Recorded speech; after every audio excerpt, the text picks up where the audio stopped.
Thank you for watching, liking, commenting, sharing, and subscribing right now. I do not yet have a Blu-ray drive. It will likely be an external Blu-ray. And the reason why is so that I can move it around the house and plug it into various things. I like having an external DVD drive sitting, underneath my monitor. There's one back here so that I don't have to walk around to the other side of this desk to get to an optical drive. It's just plugged in, nice and convenient, easy to get to. So I'm likely going to be replacing that, a LightScribe drive, with a Blu-ray when it is available. Until then, I don't know. I'm just not ready to spend the money on a Blu-ray drive. Not even wanting to rush out and get a PS3. I know. I've got the Wii. I've got the Xbox. I just don't have the PS3. But I do have a top 5 list from a community member whose first name happens to be Leo. And I know what you're thinking, and it's not that Leo. Leonardo DiCaprio does not watch our show. The top 5 reasons you should not buy a Blu-ray player yet. Number 5, the best Blu-ray player is the game console. I'm not criticizing the PS3's video capabilities. I mean, it has been said by many that it's one of the best Blu-ray players out there. I just feel like there's something wrong with this picture. I mean, you're going to create a new video format, and the best player for that format is a device that's not even designed with video playback as its primary function? Don't get me wrong, I love the idea that consoles are more than just game machines, but something just feels wrong about it being the best Blu-ray player. Honestly, I don't know why I feel that way. I just do. Plus, I like having a dedicated player.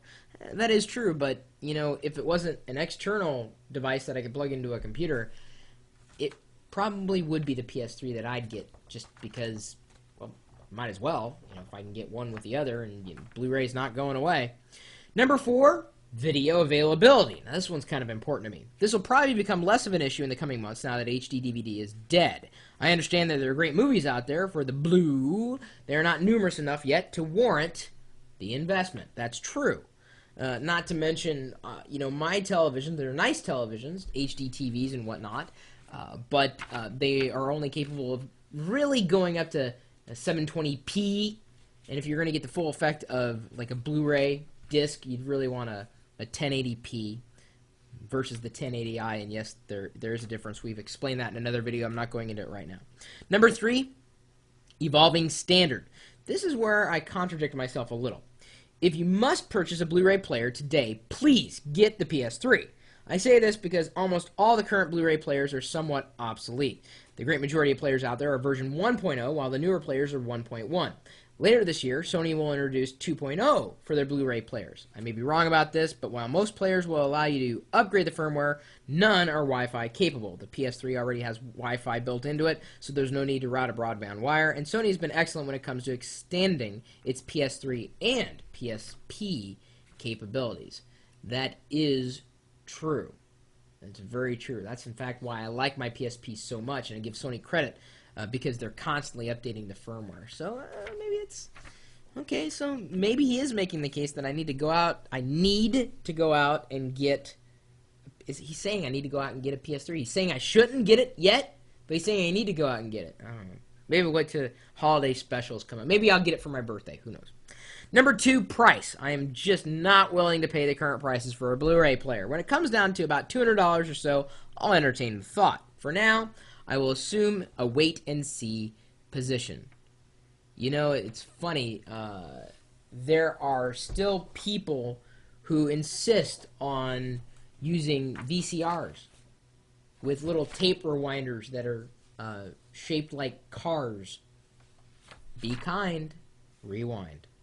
Number 1, you know what? Just for fun, what someone needs to do is create a CD or DVD rewinder, unless they already have. I bet you can make a mint. Just call it a DVD rewinder, and all it is a disc. It's a tray. You stick it in there, and all it does is spin, and it just spins and spins and spins for like a minute, and then it stops.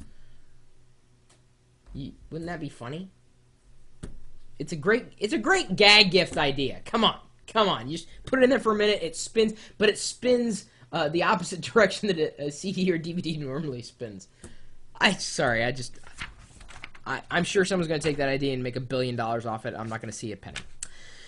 Number 1, DVD. I just can't find a compelling reason to let go of my regular old DVD player. Yes, I know Blu-ray looks better, but honestly, is it that much better? DVD had a clear advantage over VHS, but can the same be said for Blu-ray over DVD?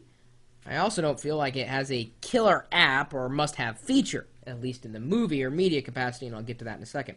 Some people used the lack of wow feature as their main reason to not move to Vista. And I honestly believe the same could be said about the Blu-ray format. That's true, possibly, with media. I mean, garbage in, garbage out, or, you know, really... I know I was watching DVD and Blu-ray, and people were like, oh, the difference is huge. I can't see it. I could barely see the difference between 720p and 1080p. It's just me. Maybe I've got bad eyes. I don't know. But the only difference between the DVD and Blu-ray comes in with capacity. And this is something I'm very cognizant of, and I know people have been emailing me with responses to earlier Blu-ray HD DVD videos with me saying I think a lot of that's going to be digital.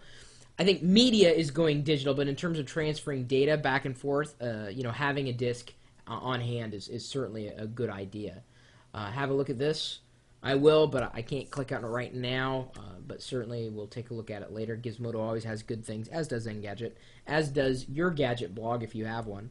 I have a blog, chris.pirillo.com. I do not, however, have a PS3, so I'm sure I've lost a couple of geek points with the rest of the community, but oh well, what are you going to do?